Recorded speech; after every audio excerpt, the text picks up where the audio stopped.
Hey, sports cards fans, Mike, baseball collector here. Just wanted to come at you with our monthly hobby vintage 100 index report, whatever we're calling it. There This is you go. John Wade Boggs fan over there. Yeah. He's your host today. I'm just the eye candy. Yes. We can call you Eye Candy. How are you? I'm good, buddy. How are you? Good. It's opening day for Major League Baseball, the one day out of the year where every fan can say their team is in first place. Yes. I All understand baseball your fans. Rangers aren't doing so well today. My Mets, I'm sure, are going to find a way to blow it at the end since we're down to closer. Right. That's And what. a starting pitcher that you just signed to a big deal. Yeah. Verlander is on the injured reserve or injured list already with some shoulder muscle thing. Well, hey, Anyway, makes you feel better. DeGrom got roughed up for 5 runs in 3 2/3 was his day today, and he did wow. have a lot of strikeouts, but the Phillies were just hitting the contact, and they just put the ball where they ain't kinda thing, and Yeah. yeah, well, hey, everybody's gonna say, "Wait till next year," like, Wait already, till like, next. wait Yep. till Yep. But like I said, every team right now is technically in first place until that first game is over. Yeah, I appreciate you being on again, Mike. I know you have a tremendously busy schedule. I know you said you've started to do some things in one of your videos. You're going to be a contributor to a website. I know you have some other collaborations going on. I don't know if you want to quickly just tell everyone about everything that's going on your end. Yeah, busier than ever, and but it's not that bad. Like people, oh, how do you do everything you do? I don't know. It doesn't take that long, really. I love collaborating with other people in the community like yourself. I love that. That's what makes this a community, right? Is Yeah. we all work together to some degree. We all have our own independent things we do. I shot some stuff for Chasing Cardboard today. Did a couple of shorts and just some other fill-in stuff for some episodes there. We are wearing our new hats. We got new hats. Yeah. Um, Nice. I am, yeah, baseball collector stuff. Just kind of when stuff comes in, and You've picked up some really nice stuff lately.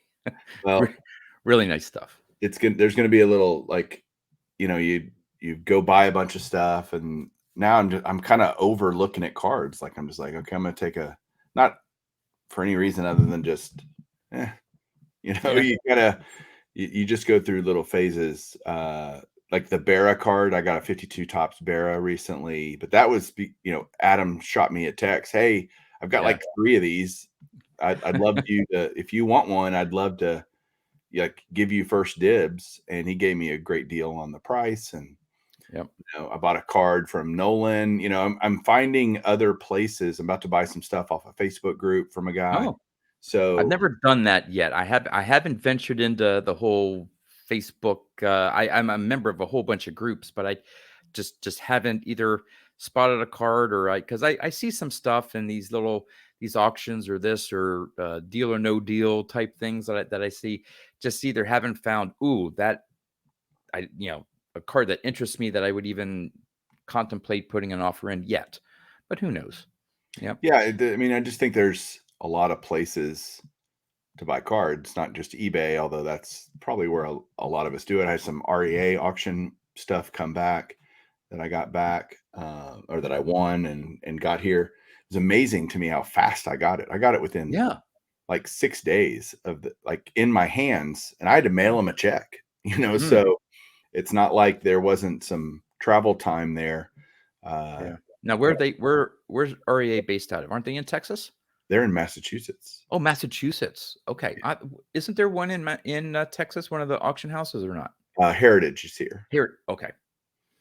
All right. Yep. They're in Dallas, but like I remember I won some stuff. I've won some stuff at Heritage. One item was so important to me that I drove over there to pick. I'm like, y'all don't need to mail it. I'll come get it. It's Yeah. not worth risking losing in the mail. But I'm not driving to Massachusetts for a Mickey Mantle and Reg Jackson autographs and stuff. But Yeah. so many people don't use auction houses, and I've been using them for a decade plus.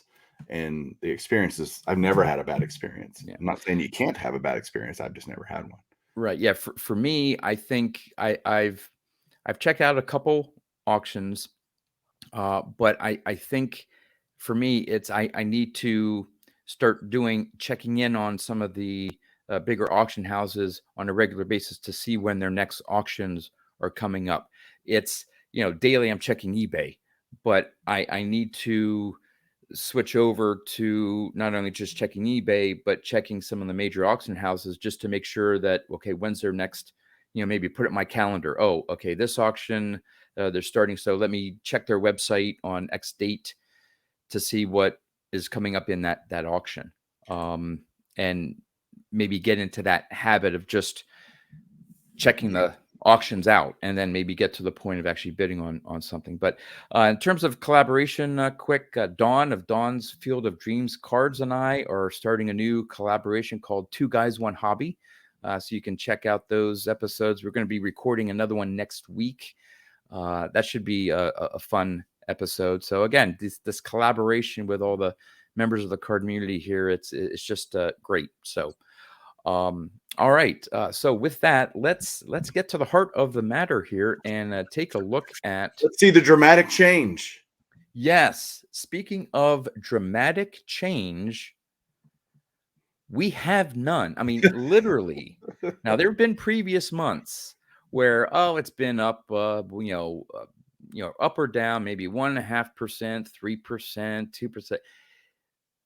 0.02% change from March, which is technically February's data, to from February, which was January's data. So in a 1 month's change out of over 4 years now of data, this is the smallest change that the 100 cards within the index have changed. Some cards went up, some cards went down, some went unchanged. But it's just, and we were talking before we started recording here. I mean, in some sense, this is good for us collectors of vintage. This is not necessarily a bad thing, Yeah, status right? quo is good. Yeah. Yeah, we're not finding the cards that we want are increasingly getting more expensive. Now, again, there's exceptions to that, and I'll show one who hit a new 4-year high. One of the cards in the index. Um, So you're still seeing some cards go up, but to have the index essentially unchanged, literally unchanged for this month, it's interesting to say the least. But looking back at the last 12 months, all right, now I mean we're still down about 10%. Again, as for us as collectors, um, somewhat of a good trend, although that's also meaning maybe some of the cards we already have in our collection may not be worth as much. That doesn't matter too much to me. I don't believe it matters that much to you either. Um, Nope. but with that, I think maybe this is a good place to sort of make a little of an announcement about this 100 uh, index here. Is that we've been noticing a lot that from 1 month to the next there hasn't been a whole lot of movement within the index. Sure, we've highlighted certain cards, top performers over the last 4 years. We'll be looking at the top 10 worst performers over the last 4 years. But Mike and I are thinking of maybe making this a quarterly video series in which we'll still enter in all the data, but we're actually only going to do a video and report on every quarter Right. to see maybe if there's more of an impact, a change, more of us to talk about. Yeah, I think that's the direction we should hit. And that doesn't mean that if there's not, as we do the data every month and there's something significant, maybe we do a quick, hey, we noticed that this card is really moving, or Yeah, whatever. But to do the whole report, you know, uh, when you have basically, yeah, not, hey, this could be the shortest video ever. Nothing changed. We'll see you guys right. later. Bye. Yeah, yep, Uh, yep. we'll let you know when something changes. Mm. But every 3 months, I think you just have a little more data. You might be able to see some trends Yeah, forming and materializing. So, yeah. yeah, that just makes I some more sense to me. I think if we were in that period where it was early 20, am I remembering? I'm forgetting my 2021. time frame. Early 2021, or is Mhm. it 2020? 2021. Yeah, early 2021, when you were seeing the big up and then maybe a correction where those monthly changes or things were significant. Sure. We're in that period where I think if we were looking at the data, and we'll see it here in the next slide here. Okay, we're almost in that period of January 2019 through maybe early 2020, where back then you weren't seeing too much of a change in the index. Yeah. Um, and I think a monthly video here, if we were in that early 2021 period, would make more sense. So, yeah, we're going to be moving to a quarterly uh, video and hopefully have maybe a little bit more impactful data. So, as you can see here, again, that line is absolutely flat for March. Trend line, of course, because of that big bubble there in 2021, the trend line's still up, but the slope is becoming more Flatter. flatter. Yeah. If is that even proper English? It's just becoming flatter. Yeah. So here we go with of course, the trailing 12 months. And again, it's not a predictor. It's looking back at where things were the last 12 months. We are still in the negative there, which again is showing that stagnation over the last probably now 14 months, Yep. looks like. Yeah, it's been a while. Yeah. Yep. So it's just interesting to see that trailing 12 months, how the percentage just drops off from early 2021. Yeah. Yeah. All right. Here we go. So we're breaking it down now into the various decades. Now, the 1940s did pretty good, up 14%. Now you'll see that's one of the reasons why the jump up here is the one card that did hit a 4-year high is from the 1940s. So that may have some impact on the decade of the 40s here. But yeah, in March, there was a pretty good upswing there of 14%. And for the last 12 months, about 18%. Yeah. This So doesn't surprise me, but it's still pretty. yeah, I mean, you're still not at the peak, which in the 40s hit, in 2022 mid yep, year. yep, But it's still. I mean, yes, it's up 14% for the month, but right. But for me, the 1940s, I think, represents in terms of long-term vintage appreciation. I think the 1940s here is a really good example. Yeah, you saw in early 2021 there's a little bit of a bump, but there really wasn't a crash. I mean, it came down a little bit, but we're almost at that early 2021 high still. yeah, And since 2019, it's been a steady with maybe a little bit of dramatic increases and decreases a little bit, but it's not as dramatic as other decades, especially the 1950s. sure. So I think this is in terms of vintage, I think maybe something that is historically um, something that we've seen in the past. It's not too dramatic, and just in a general appreciation of values of the 40s cards. So 1950s. Now here it's from that high, you got the low again, and for the month of March, this is like two months now. It's been down about 3%. Last 12 months, down 15%. Of course, there's a few cards that are big drivers, obviously, Maze in now. that index. Yeah. Makes it a little bit more volatile, the 50s, I And would say. because of the scale, if you look on the left, a Yeah, 3% down here is equal to a 7 or 8% change on the 40s, for example. So, you can, well, you would say, well, the other one was up 14, this one's down 3, we should be quote unquote up 11. That's yeah, not how it works, right? So, right, it's not, because it's not apples to apples in terms of the scaling of the values of each of those decades. I mean, there's right. 28 cards in the 50s, how many cards in the 40s? 19. Right. So you see over on the left, you've got, Yeah, this part's, 1200, 1250, whatever, right? Yeah. The or yeah, 1200-ish probably. Yep. The 50s are close to Almost 3,000. 3000, Right. you And know? again, that's the average. So again, for the 1950s, for those 28 cards, the average price of the 28 cards is around 3,000 versus for those 19 cards, the average, because again, the index is just an average. Right, right, right. And of those 19, again, we're talking maybe about 1,200. Yeah, Yep. so you just the scaling matters. It's important to see that when you look at this data. Well, why is that? I'm just trying to explain it, why that is. Yeah. Yep. So let's see how the 60s did. Down a little bit, 3%. Again, goes against that increase of the 40s. Trailing 12 months, down 13%. Um, not much, again, not much movement. Generally speaking, you had the bump up, but then we're almost at still almost at that stage of the early 2021. Hasn't crashed, hasn't really gone up much more. But just slow and steady again for the 1960s for those 29 cards. As you can see, the average there is about four 450 maybe something Yeah, like that. yeah, And then we get to the 70s.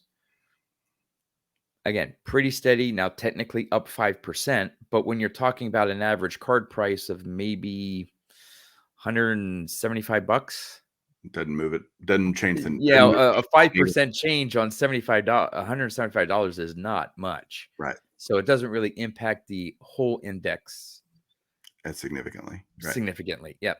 And technically down about 10% for the trailing 12 months. But again, that's $17.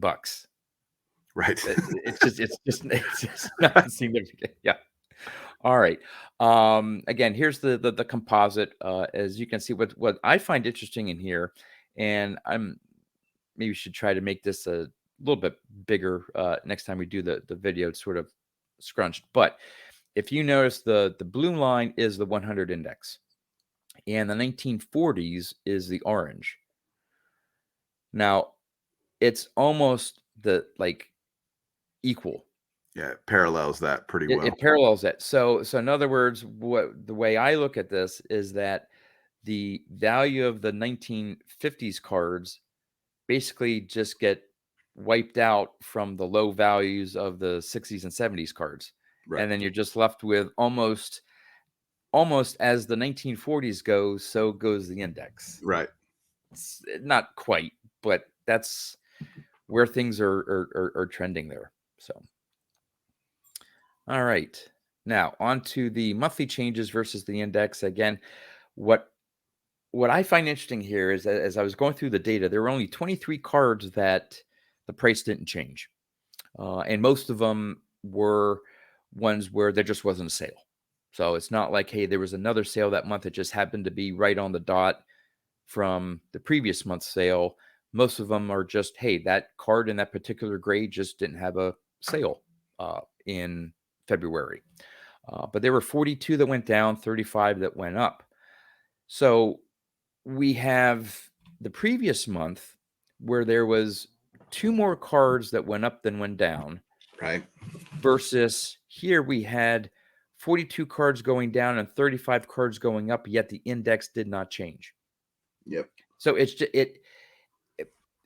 you have to look within the individual cards to see the movement, and it just happened to be that the 42 cards that went down didn't go down as much as the 35 cards that went up. It was just like, or really the They went same. up the same. Yeah, they Yep. offset each other pretty They perfect. completely offset each other. Right. And which is interesting. So some months here you have more cards going up than down, or vice versa. But over the last, let's see, 1, 2, 3, 4, 5, 6 months, index really hasn't changed a whole lot. Yet you still have that movement within the index. Yep. So, all right, cards with a new high price for, and that should actually be March of 2023. Didn't update that slide there, but there was one card. It was from the 1940s, and one that Mike is very familiar with. I believe you picked us up at last year's National. I did. The 1949 Bowman Satchel Paige.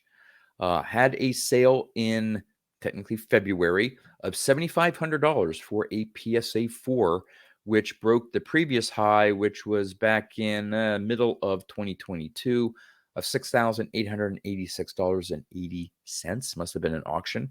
I believe this one was a buy it now. It was an auction, 47 bids on PWCC. Now, of course, it had that magical A designation for outstanding eye appeal that they like to stick on some other cards, just to give you another opinion of what you think the eye appeal is on the card. But based on those pictures, it is. I mean, look how Oh, no, this is it a great is example of a that card. sharp looking 4. Yeah, great centering. I mean, that's a good looking card. Yeah. Now yours is a PSA 3. Very off center PSA 3. Yes. Yep. Yep. Still nice looking card. When Yeah. you No showed it to me, I was complaints. like, wow, that's nice. And of And course, color and registration. I paid under half of this for one grade lower Yeah. for the same. And that's the thing about vintage, right? Yep. Each collector can decide what attributes are important to them and what price points are important. Does money matter? Condition, we all want the best card we can get for the least amount of money, right? That's kind of and what is that? How do you Yeah. define that? Each person will have a different definition. Yeah. All of us I'd love to own that card, right? Oh yeah. I'm just Yeah. not going to pay $7,500 for it. And therefore, I'm not one of the 47 bidders or however many Yeah. bidders Now, represent. again, to be honest, your copy, the color and registration are spot on. Me personally, I probably would not have bought that card because of the centering, and I'm just a little OCR about that, but that's me. Yeah. You saw the overall eye appeal of that card again, because there are some color registration issues with this card. You found a great example. It just happened to be off center, and you're happy with that. And you were probably very happy again with the price compared to what this 4 went for. Yeah. So I'm everyone's unique, but it also shows that not all 4s, not all 3s, when it comes to vintage, have the same eye appeal, and some may appeal more than others that are looking at the same card and are contemplating bidding or buying Yep. it. Yep. We all have those decisions to make. And at the end of the day, you just need to be happy with it. Yep. Yep. All right. Moving on. Last month we did the best performing cards since 2019. So we thought we would take a look at the low lives of the vintage 100 index. Those cards that just over the last 4 years just have not increased much in value. Now, even before I put this list put the list together, I knew that we were going to be mostly dealing with cards from the 70s just because there's such a low price, and even if they move up a little bit, the dollar value, which is what I went off of, not percentage, the dollar increase, it's just not going to be significant. Right. But there were 3 surprises, and I highlighted them, and we can talk about them here. I know I think you have want to talk about one in particular, but take a look at the list here. So starting off, we have the 51 Bowman Whitey Ford. So it was around $1,100 back in January of 19. Now it's down to 1,064, down $46 or 4%. Um, I was just shocked that you'd have the 51 Bowman Whitey Ford rookie card show up at the top of that list. Then we have another, again, mid-range vintage card, the 65 Tops Tony Perez rookie, gone up a whole $4 in 4 years, or 4%. $1 a year. Again, $1 a year. now we're hitting into the 70s. So we got the Jack Morris, the Bruce Sutter, Gary Carter, Rich Gossage, the Molitor Trammell rookie, going up anywhere between $10 and $20 in 4 years. Not, on a percentage basis, oh yay, the Gary Carter went up 50%, but $18, right? Well, if you had 100 of them, If you had if you had 100 of them, you're doing very well. right. But another somewhat surprise, I think, is the 48 Bowman Phil Rizzuto rookie card. Now, not everyone likes 48 Bowman. It's that year right before they get into really colorful, really artistic, beautiful cards. Um, and some just don't care for the 48 Bowman, but that's gone up about $26. Then you got back to the 70s again, Eddie Murray rookie card and the Dennis Eckersley about up $27. So those were the least The the increase. Bowman, yes, the Ford surprises me, but the Rizzuto, like, to get a Hall of Fame rookie card in the 40s for $172 seems In cheap a to me, four. like, in a 4, yeah, in a good Yeah, grade or decent grade, yeah, right? yeah. Like, So why don't we what? all own one, you know? Yeah, Well, I do own one, but, uh, why didn't everybody own one? It seems cheap, like, that would be, "Yeah, I'll do that." yeah. Yep. And again, some of these other prices here, for a Gary Carter rookie or a Rich Gossage and the Molitor trim, you got two Hall of Fame rookie card, the Hall of Famers on that one rookie card there for $66 in a 7. Yeah, I don't know. I think some of these can, definitely you could say maybe undervalued in terms of their career and stuff. They just happen to be from the 70s, more prevalent copies, more PSA graded copies, and so on. But let's take a look at some of the breakdowns here. So the 51 Bowman, it's not like the Whitey Ford card has steadily been going down since January. I mean, it got up to as high as what, $2,200, yep. but then that one sale back in technically would have been January, showed up on the February numbers. Just sold for way lower, and it could have been a slightly off center PSA 5. I didn't look into it, but when you take the most recent sale versus the sale back in 2019 through the ups and downs, it's down slightly. You know what's surprising about that chart is you see how many no sales, essentially no Yep. sale months there are, Yep. and it doesn't seem like this would be a card that, I mean, you'd think this card would move more often, that there would be more turnover of this kind of a card. It's not a huge high grade. I mean, it is card number 1 in the set, so PSA 5s are maybe a little lower pop than, if it was Yeah, in I the was middle I of was the trying to set, see if I could pull up, but I don't think I have the data right in front of me of what the pop report is. population on the PSA 5 is. I mean, PSA 5 for 1950 card, and this is card number 1 as well Right. in the set, isn't it? Yep. So there may, that it may be a harder card to grade or find in a PSA 5, but still, I mean, you'd in I don't know. You think when one would come up, it would be a fairly strong sale, but we've seen definitely some ups and downs with Again, it. just the frequency or lack thereof is surprising to me. Yeah. Yeah. All right, let's take a look at the Tony Perez, the PSA 6 here. Again, a lot more movement than the Whitey Ford, and again, you see that sale there that took place in February. Probably is the reason why it popped into the top 10 worst performer list was that very last sale, because it had been going up a little bit, and then you got one copy. May have been an auction, maybe someone got a good deal, whatever the case may be. We just report the data. Right. That's all we do. We don't impact the data. We don't influence the data.